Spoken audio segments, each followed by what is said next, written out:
ser fechado quando esse candidato chegou. Ele pulou a grade para tentar fazer o teste, mas acabou sendo retirado pela polícia. Faltava um pulo certinho, cara. Cheguei certinho, está fechou, né?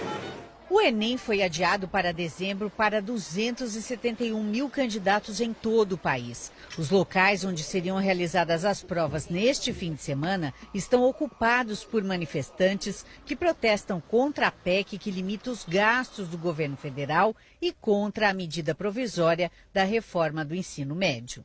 Hoje os candidatos tiveram 5 horas e meia para resolver questões de matemática, linguagem e também para fazer a prova de redação. O tema da vez, os caminhos para combater a intolerância religiosa no Brasil. Achei legal. Embora eu tenha estudado mais sobre outros assuntos, eu acho que eu me dei bem, sim. Em Brasília, o ministro da Educação anunciou que a Polícia Federal fez 2 operações para combater fraudes na prova do Enem. Em uma delas foram cumpridos mandados de busca e apreensão em 7 estados do Norte e Nordeste. A polícia busca provas contra 22 pessoas que teriam apresentado respostas suspeitas em edições anteriores do Enem e que fariam o exame novamente agora. Durante esta semana, o repórter Eduardo Faustini acompanhou a outra operação da Polícia Federal contra fraudes no Enem. O esquema que usava um equipamento muito sofisticado de transmissão. Você vai ver agora com exclusividade os detalhes dessa operação que aconteceu hoje no norte de Minas Gerais. Montes Claros, interior de Minas Gerais. 1h30 da tarde de hoje. Antes do início da última rodada de provas, a Polícia Federal desmonta uma quadrilha de fraudadores do Enem. E o Fantástico está lá, acompanhando tudo. Quadrilha entre 150 a 180 mil reais, a depender da universidade. As investigações começaram 15 dias atrás. Quando soube do esquema, uma das pessoas que se relacionava com um dos integrantes da quadrilha foi desabafar com um padre, que aconselhou a pessoa a procurar a Polícia Federal. A partir daí, a Polícia Federal foi acompanhando de perto a ação da quadrilha. Inclusive ontem, enquanto os bandidos passavam as respostas por telefone em tempo real. Segundo a polícia, o cabeça da quadrilha é Rodrigo Ferreira Viana, um ex-estudante de medicina em Ipatinga, também Minas. Neste vídeo, Rodrigo dinheiro de um comparsa.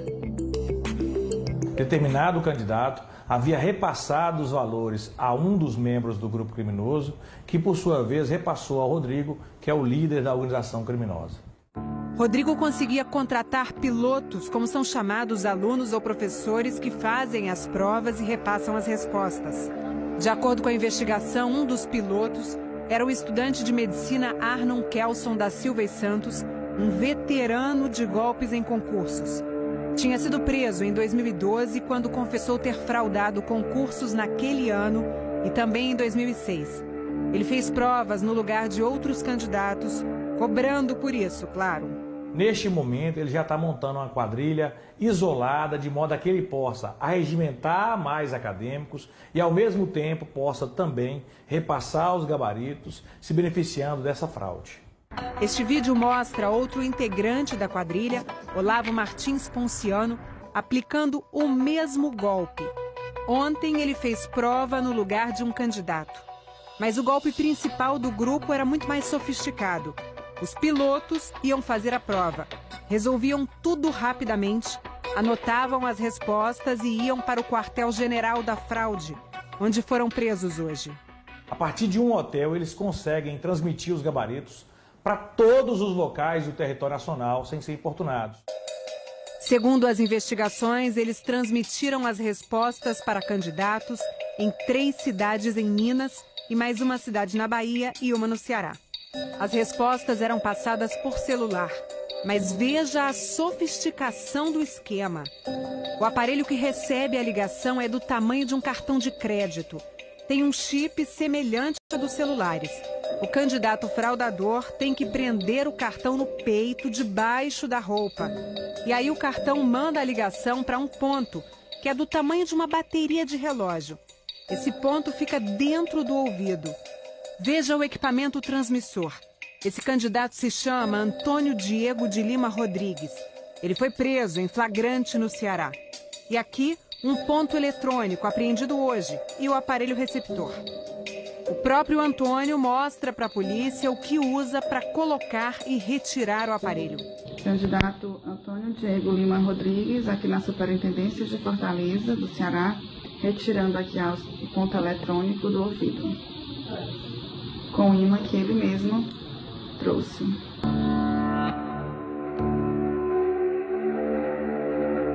Veja agora um dos integrantes da quadrilha, Jonathan Galdino dos Santos, testando o sistema com uma candidata, Sofia Azevedo Macedo, antes da prova. Jonathan tem antecedentes criminais. Sofia, tá me escutando? Dá duas tosses aí, por favor. Correto. Eu vou falar 5 palavras. Casa, carro, tatu, prédio e cachorro. Entendeu? Dá uma torcida. Pronto, ok. Na hora da prova, as tosses eram o código usado pelo candidato para informar se entendeu ou não a resposta. Se ele tossia uma vez, significava que ele compreendeu o gabarito. Se ele tossia 2 vezes, significava que, de fato, ele não havia compreendido e o interlocutor repetia a questão, repetia o gabarito da prova. Começando. Humana. Hoje, conquista. Próxima. Dentro, vantagens. Próxima. Sentimento, busca. No passado, como você viu aqui no Fantástico, o candidato não conseguia falar com quem passava a cola. Pela primeira vez, nós conseguimos constatar o retorno de áudio por parte do candidato. Ontem, a PF flagrou bandidos transmitindo respostas a candidatos em tempo real. Eles tinham combinado que a primeira palavra identificaria a pergunta e a segunda, a resposta certa. 4. O esquema amido. 5. As proteínas mitocôndria. A formação mosquito. Para a polícia, o golpe mostra que a segurança nos locais da prova falhou, já que o equipamento não foi detectado. O que nós observamos é que ainda há diversos pontos em que o pórtico detector de metais não está sendo utilizado ou se está sendo utilizado de maneira indevida. Desde o início da preparação do Enem 2016, nós estamos atuando junto com a Polícia Federal, que está dentro do INEP, com um delegado específico cuidando da área de inteligência. É um trabalho de inteligência prévio que foi articulado perfeitamente entre várias áreas de governo. O ministro da Educação acha que o golpe não coloca o Enem 2016 em risco. Pelo contrário, reforça a qualidade do exame, a isenção dele e o compromisso do governo de um exame que possa avaliar cada um a partir das suas competências. 10 pessoas foram presas hoje, entre elas Rodrigo e Jonathan. Eu me sinto extremamente constrangido em reprimir uma fraude como essa, especialmente por ter um filho habilitado a fazer a prova do Enem 2016. Então essas quadrilhas lesam o interesse de milhões de alunos que se prepararam, não somente durante um ano, mas durante todo um processo de vida.